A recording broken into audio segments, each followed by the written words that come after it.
इस वीडियो में हम स्क्वायर रूट निकालेंगे एक इमेजिनरी नंबर कोई भी हमें दिया हो कम्प्लेक्स नंबर। ठीक है, कम्प्लेक्स नंबर ऐसा नंबर होता है जिसमें एक वैल्यू इमेजिनरी होती है। ठीक है, उसका रियल रूट भी हो सकता है, लेकिन कोई भी इमेजिनरी वैल्यू साथ लगी हो तो उसको कम्प्लेक्स नंबर कहते हैं। ठीक है, अब हमें क्वेश्चन आ सकता है कि find the square roots of this complex number.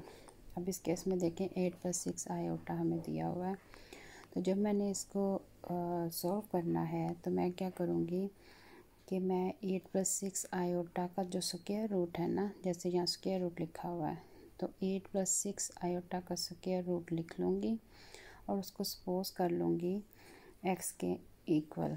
अब याद रखें, जब हमारे पास कम्प्लेक्स नंबर है तो सिर्फ x के इक्वल सपोज नहीं कर सकते, बल्कि x प्लस आयोटा y के इक्वल सपोज करेंगे, क्योंकि ये एक कम्प्लेक्स नंबर है।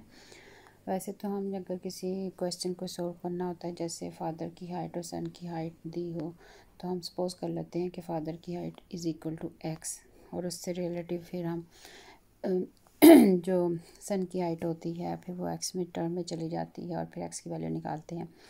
बिल्कुल वही सेम केस इस कम्प्लेक्स नंबर में भी है, लेकिन यहाँ पर सिर्फ एक्स नहीं लिखना बल्कि एक्स प्लस आयोटा वाई के इक्वल इसको सपोज करना है आपने। ठीक है, क्योंकि ये कम्प्लेक्स नंबर है। अब ये सपोज जब कर लिया उसके बाद इसको अब सॉल्व करना है। सॉल्व करने का तरीका यही है कि अंडर रूट को ख़त्म करना होता है हमने। अंडर रूट को ख़त्म करने का भी तरीका आपको पता है कि दोनों साइड पर हम स्क्वायर ले लेते हैं। ठीक है, taking square on both sides. इसके बाद आपको पता है स्क्वायर और स्क्वायर रूट जो हैं वो आपस में कैंसिल हो जाते हैं, तो आपके पास यहाँ पर सिंपल 8+6 आयोटा आ गया। और x प्लस आयोटा वाई का होल स्क्वायर जो है वो आपको पता है a+b होल स्क्वायर का फार्मूला हम यूज़ करेंगे। यहाँ पर x फर्स्ट टर्म है तो x स्क्वायर प्लस 2 फार्मूले वाला x first term, second term iota y plus second term iota y का होल स्क्वायर। ठीक है, तो मैंने यहाँ पर सिर्फ फार्मूला लगाया a+b का होल स्क्वायर और कुछ नहीं किया। तो ये जब आपने फार्मूला लगा दिया, इसके बाद आप हर नेक्स्ट स्टेप्स करें और उसमें सिंप्लीफाई करते जाएं। जैसे X square plus 2 iota X Y iota लिख दें आप, तब ताकि पता चले इमेजिनरी है। आयोटा स्क्वायर और वाई स्क्वायर ये हो जाएगा। नेक्स्ट स्टेप में ये देखें, आप इसको लिख दें 2x वाई आयोटा, और आयोटा स्क्वायर की डेफिनेशन याद रखें वो -1 के बराबर होती है। ये हम रीड कर चुके हैं, तो उसकी जगह मैंने उसको तब्दील कर दिया आयोटा स्क्वायर को -1 से। ठीक है, और ये -1 के बराबर था तो -y स्क्वायर आ गया। ठीक है, अब नेक्स्ट स्टेप में मैं क्या करूँगी, जो तो इमेजिनरी नंबर्स हैं उनको मैं एक साइड पर रख दूँगी, यानी कि इस तरह लिखूँगी कि इमेजिनरी नंबर इकट्ठे हो जाएंगे और जो रियल नंबर्स हैं वो इकट्ठे हो जाएंगे। जिसके साथ आई लगा हुआ है ना उसको सेपरेट कर देंगे, आई मीन इमेजिनरी नंबर। तो यहाँ पर देखें, आप लिखेंगे जो इमेजिनरी नंबर होता है वो इमेजिनरी नंबर के इक्वल होता है। याद रखें, जो रियल पार्ट होता है वो रियल पार्ट के इक्वल होता है। इस केस में देखें 8 जो है वो रियल पार्ट है 8+6 आयोटा में, और 6 आयोटा इमेजिनरी पार्ट है, जबकि दूसरी तरफ x cap -y square real part है और जिसके साथ i लगा हुआ है वो इमेजिनरी पार्ट है। तो कम्प्लेक्स नंबर का ये रूल होता है कि रियल पार्ट को रियल पार्ट के इक्वल लिख सकते हैं और इमेजिनरी पार्ट को आप इमेजिनरी पार्ट के इक्वल लिख सकते हैं। तो अगले स्टेप में हम ये करने लगे हैं कि 8 को मैं लिख दूँगी x स्क्वायर -y स्क्वायर के इक्वल। ठीक है, ये तो हमारे पास रियल पार्ट आ गया, इक्वल आ गया।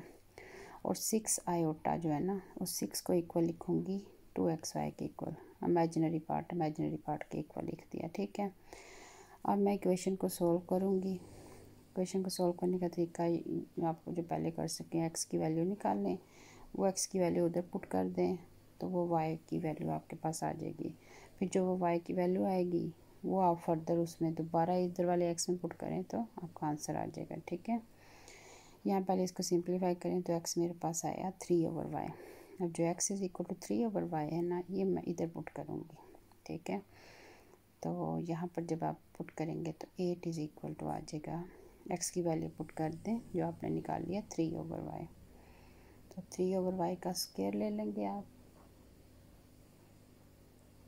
-y², और इसको आप सिंप्लीफाई कर दें, 9/y² आ गया, -y²। तो ये आपके पास y² नीचे आया और 9 - y की पावर 4 हो गया, डबल होगी पावर क्योंकि y² मल्टीप्लाई y² आपको y की पावर 4 दे देगा, 9 - y4। अब आपने क्या करना है, y4 को इक्वेशन को तरतीब दे लें एक साइड पर ले जाके, ठीक है। और फिर इसको जब सॉल्व करेंगे तो आपके पास इसका सलूशन आ जाएगा। इसको मैं फैक्टर्स बनाऊंगी 9 के पॉसिबल फैक्टर्स बनाए कि जिसको सब्ट्रैक्ट करूं तो 8 आ जाए, तो 9 × 1 ही है, ठीक है।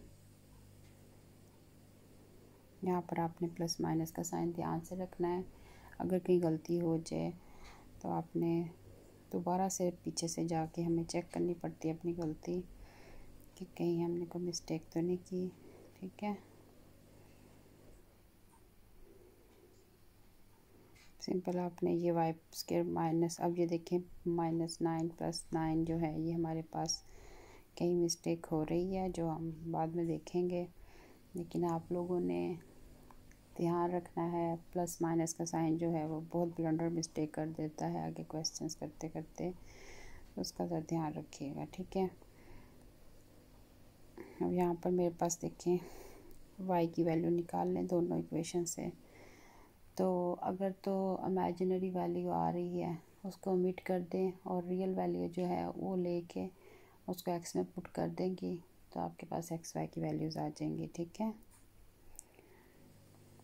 यहाँ पर हमारी कई मिस्टेक हुई है, दोबारा से हमें चेक करना पड़ेगा। देखें जब भी -9 होता है तो प्लस माइनस का साइन आता है, ठीक है। यहाँ पर माइनस साइन आना चाहिए था, यहाँ पर भी माइनस, जिसकी वजह से y² + 9 होना था, यहाँ माइनस आना था। y² + 9 हम कॉमन ले रहे हैं, लेकिन देखने में y² - 9 लिख दिया हमने गलती से नीचे। तो आपने क्या करना है, उसको सही करना है, y² + 9 करें,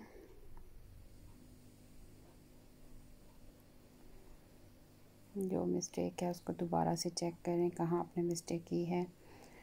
अव्वल तो जब भी आप क्वेश्चन सोल्व करें बहुत ही गौर से आपने देखना है कि हमारी मिस्टेक कहीं हुई तो नहीं है, ठीक है। मिस्टेक होनी नहीं चाहिए प्लस माइनस की, जैसे हमारे से यहाँ से मिस्टेक होगी। अब देखें y² - 1 = 0 है, उधर जाके y² = +1 आ गया। यहाँ पर जो वैल्यू है ये -9 होएगी जो कि इमेजिनरी नंबर दे देगी, क्योंकि स्क्वायर रूट जब आप उसका लेंगे तो ये इमेजिनरी पार्ट आ जाएगा। लेकिन यहाँ पर y² जब आप इसका प्लस लेंगे तो ये +- 1 दे देगा। ये वाला जो है ना, ये आपने आगे यूज़ करना है।